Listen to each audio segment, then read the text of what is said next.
Bonjour tout le monde, comment allez-vous ma belle Isabelle, mon beau Marco, j'espère que vous allez bien en ce vendredi, on est le 30 et j'espère que vous avez passé une belle nuit. 4, 4, 4. Ben ça doit être, hein, parce que c'est, mais non mais je suis tout le temps devant aussi, il faut dire ça, là. Mais en tout cas, on s'en siaque, ça change rien dans ma vie, quand même je verrais tout le temps ça même que ça serait des synchronicités qui me diraient, me dire que ça change quoi dans ma vie, ces synchronicités-là. Ça fait comme 3 ans que j'envoie des 4-4-4. Puis j'attends toujours à savoir à quoi ça sert. Mais en tout cas, comment ça va toi, Isabelle? Comment ça va toi, Marco? À 4-4-4. Ça doit être pour vous autres, j'imagine. Hey, savez-vous quoi? Je viens de faire un message de guide, puis je l'ai scrappé. Parce que j'ai repris ce qu'on était rendu et on parle de Confucius. Puis c'est de la merde, Confucius, en fin de compte. J'étais sûr que j'étais pour aimer et j'ai, après 12 ou 20 récitations, ou citations, je devrais dire, ben, j'arrêtais pas de dire, hey, c'est donc bien plat. Ah, je comprends rien. Ah, tu vois ça. Fait que je l'ai sauté, puis on va aller l'autre après. Je pense que c'est Lao Tzu, et lui, il avait l'air mieux, mais c'est juste parce que ça faisait comme 10 minutes ou 12 minutes que je tourne en rond, puis que, en fin de compte, ça n'a rien donné. Fait que, mis à part qu'on vient de voir 4-4, ça a l'affaire positive, puis encore, comme je vous ai dit, fait que, ben, je vais aller chercher le livre, puis ben, je vous souhaite une belle écoute. Et regarde, je vais me donner, il est moins quart, là. Bon, ben, à écart, on arrête. Ça marche? Donc, ben, merci. C'est gentil de m'appuyer. Ça, c'est qui, ça? Bon, là, on est à page 35. Ok, t'es rendu loin un peu, juste, là. Je sais pas pourquoi je suis rendu aussi loin. Confucius, ouais, considérablement plat. Confucius ajouta anciennement. Ouais, ouais. Confucius, ça a fini cette histoire-là.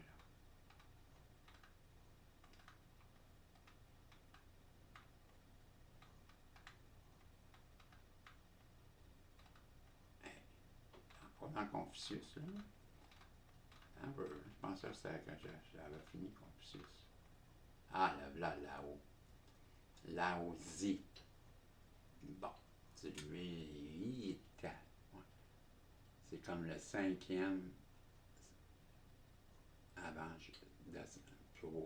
reconnu comme l'un des plus grands esprits de l'Antiquité chinoise, Lao-Zi ou Lao-Tzu, c'est lui là, que j'ai bien dans mes cartes de la nature divine, j'ai plusieurs cartes qui parlent de lui, là, que c'est lui qui donne des conseils. Lao-Tzu. Voilà, Lao-Tzu. N'en reste pas moins un personnage énigmatique d'un point de vue historique. Aucun signe, aucun détail concret ne permettra d'attester de son identité. Ici, il sera considéré comme un archiviste, là comme le maître de Confucius, et surtout comme un véritable sage, un maître authentique pratiquant le Dao et la vertu. Donc, au thème, à terme, c'est-à-dire, il se retirera du monde et disparaîtra sans laisser d'autres traces que le livre de la foi et de la vertu Dao de Jing, dans lequel les taoïstes de la dynastie de Yan et par la suite de nombreux courants spirituels puiseront leurs règles de vie, faisant de Lao Tzu leur saint patron et lui conférant même parfois l'aura d'un dieu. Dao de Jing, le livre de la voix et de la vertu. Donc, la voix qui peut être exprimée par la parole n'est pas la voix éternelle, Le nom qui peut être nommé n'est pas le nom éternel. L'être sans nom est l'origine du ciel et de la terre. Avec un nom, il est la mère de toutes choses. C'est pourquoi, lorsqu'on est constamment exempt de passion, on voit son essence spirituelle. Lorsqu'on a constamment des passions, on se voit sous une forme bornée. Ces deux choses ont une même origine et reçoivent des noms différents et on les appelle toutes les deux profondes. Ils sont profondes, doublement profondes, c'est la porte de toutes les choses spirituelles. On va la reprendre. La voix qui peut être exprimée par la parole n'est pas la voix éternelle. Le nom qui peut être nommé par n'est pas le nom éternel. L'être sans nom est l'origine du ciel et de la terre avec un nom. Il est la mère de toutes choses. C'est pourquoi, lorsqu'on est constamment exempt de passion, on voit son essence spirituelle. Lorsqu'on a constamment des passions, on se voit sous une forme bornée. Ces deux choses ont une même origine et reçoivent des noms différents. On les appelle toutes les deux profondes et ils sont profondes, doublement profondes. C'est la porte de toutes les choses spirituelles. Dans le monde, lorsque les hommes ont su apprécier la beauté morale, alors la laideur du vice apparut. Lorsque tous les hommes ont su apprécier le bien, alors le mal apparut. C'est pourquoi l'être et le non-être naissent de l'un et de l'autre. Le difficile et le facile se produisent mutuellement. Le long et le court se donnent mutuellement la forme. Le haut et le bas montrent mutuellement leur intégrité. Non, leur inégalité, je m'excuse. Donc, le ton et la voix s'accordent mutuellement.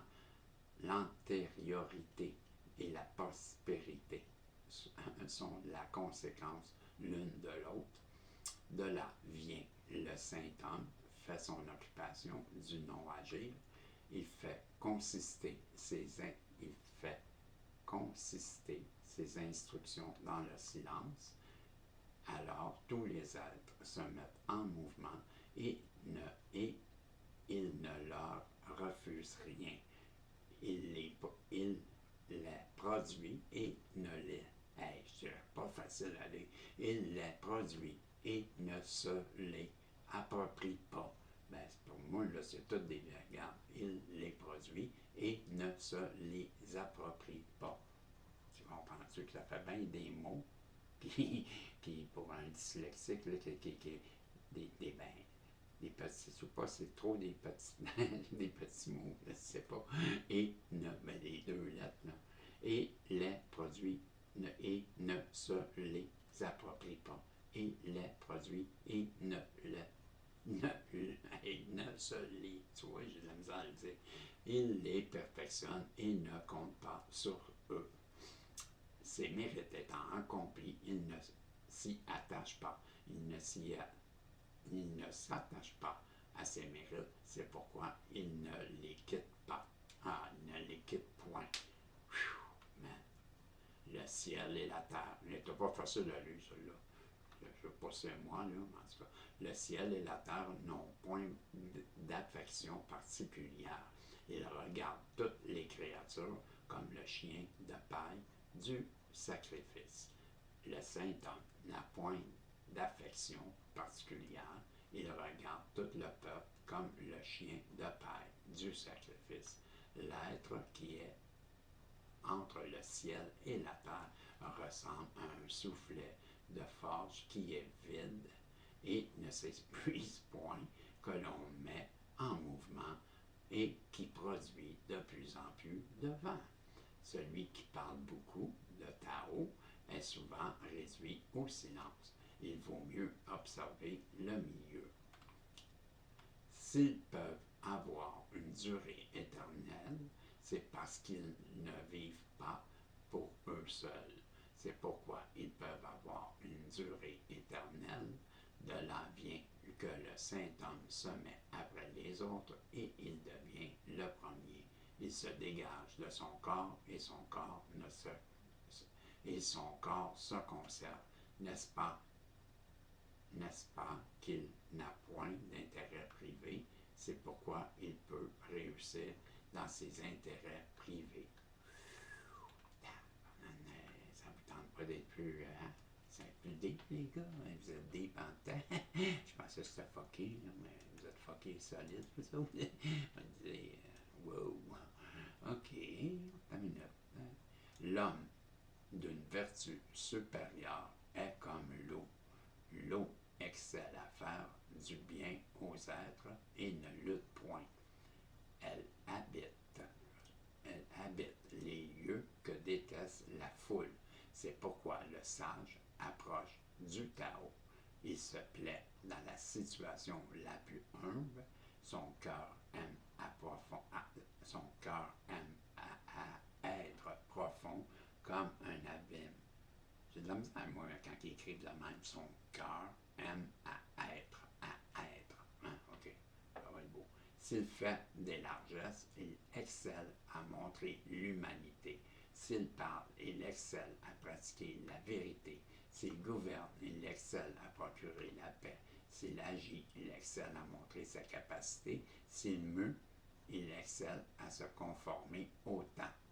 Il ne lutte comme personne, c'est pourquoi il ne reçoit aucune marque de blâme. OK. L'âme spirituelle doit condamner l'âme sensitive. Si l'homme conserve l'unité, elles pourront rester indissolubles. N'as-tu d'autres des mots plus durs à dire? S'il dompte sa force vitale et la rend extrêmement souple, il pourra être comme un nouveau-né. S'il se délivre des lumières de l'intelligence, il pourra être exempt de toute infirmité morale.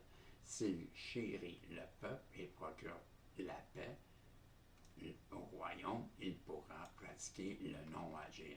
S'il laisse les portes du ciel s'ouvrir et se fermer, il pourra être comme la femelle, c'est-à-dire rester au repos. Si les lumières pénètrent tous les lieux, il pourra paraître ignorant. Il produit les êtres et les nourrit. Il produit et ne les regarde pas comme sa propriété. Il leur fait du bien et ne compte pas sur eux. Il règne sur eux et ne les traite pas en maître. C'est ce qu'on appelle posséder une vertu profonde. Les 5 couleurs émoussent la vue de l'homme. Les 5 notes de musique émoussent l'ouïe de l'homme. Les 5 saveurs émoussent le goût de l'homme. Les courses violentes et l'exercice de la chasse égarent le cœur de l'homme. Les biens d'une acquisition difficile poussent l'homme à des actes qui le nuisent. De là vient que le saint homme s'occupe de son intérieur. Il ne s'occupe pas de ses yeux. C'est pourquoi il renonce à ceci et adopte cela. Dans l'Antiquité, ceux qui exhalaient à pratiquer le Tao étaient déliés et subtils, abstraits et pénétrants. Ils étaient tellement profonds qu'on ne pouvait les connaître. Comme on ne pouvait les connaître, je m'efforçais de donner une idée de ce qu'il était. Il était timide comme celui qui traverse un torrent en hiver. Il était grave comme un étranger en présence de l'autre. Il s'effaçait quand la glace qui fond. Il était rude comme les bois non travaillés. Il était vide comme une vallée. Il était trouble comme une eau limoneuse. Qui est-ce qui sait apaiser peu à peu le trouble de son cœur en le laissant reposer? Qui sait naître peu à peu à la vie spirituelle par un calme prolongé. Celui qui conserve le Tao ne désire pas d'être plein. Il n'est pas plein de lui-même, c'est pourquoi il garde ses défauts apparents et ne désire pas être jugé parfait. Celui qui est parvenu au comble du vide garde fermement le repos. Les 10 000 êtres naissent ensemble. Ensuite, je les vois s'en retourner après avoir été dans le flot, dans un état florissant. Chacun d'eux revient à son origine. Revenir à son origine s'appelle être en repos. Être en repos s'appelle revenir à la vie. Revenir à la vie s'appelle être constant. Savoir être constant s'appelle être éclairé. Celui qui ne sait pas être constant s'abandonne au désordre et s'attire des malheurs. Celui qui sait être constant a une âme large. Celui qui a une âme large est juste. Celui qui est juste devient roi. Celui qui est roi s'associe au ciel. Celui qui s'associe au ciel imite le Tao. Celui qui imite le Tao subsiste longtemps. Jusqu'à la fin de sa vie, il n'est exposé à aucun danger. Ce qui est incomplet devient entier. Ce qui est courbé devient droit. Ce qui est creux devient plein. Ce qui est usé devient neuf. Avec un peu de désir, on acquiert le Tao. Avec beaucoup de désir, on s'égare. De là vient le saint homme, conserve l'unité, le Tao, et il est le modèle du monde. Il ne se met pas en lumière, c'est pourquoi il brille. Il ne s'approuve point, c'est pourquoi il jette de l'éclat. Il ne se vante point, c'est pourquoi il a du mérite. Il ne se glorifie point, c'est pourquoi il est supérieur aux des autres. Il ne lutte point, c'est pourquoi il n'y a personne dans l'Empire qui puisse lutter contre lui. L'axiome des anciens, c'est ce qui est incomplet devient ancien. Est-ce une expression vide de sens? Ben, j'arrête ça là, mes amis, c'est assez. Page 44, hein, ça en donne bien. Il en reste combien? Des affaires comme ça. Il en reste 2-3 pages encore. Ouais, c'est ça. J'arrête à la page 44, parce que c'est assez. Je trouve ça dur à lire. Ou c'est moi aujourd'hui qui est peut-être plus fatigué, je sais pas. Ouais. Tu vois, même lui, il abonde. Même mon ordinateur trouve ça dur. Ben, c'est ça. Peut-être c'est moi aussi. Remarque, peut-être que tantôt, je vais aller me reposer, je pense bien. Je sais pas, j'ai un arrache. Comme je te dis, ben, peut-être ça ira mieux pour la prochaine lecture. Là. Je suis en train de me remettre à la bonne page. Là. On avait arrêté à la page 44, donc on reprendra ça à la page 44 tantôt, là, en fin de journée, dans le message des guides en prolongation. Je vous dis salut et on se revoit si Dieu le veut. Bye bye. Il faudrait bien choisir la caméra. Je suis comme ça. J'ai dit bye bye.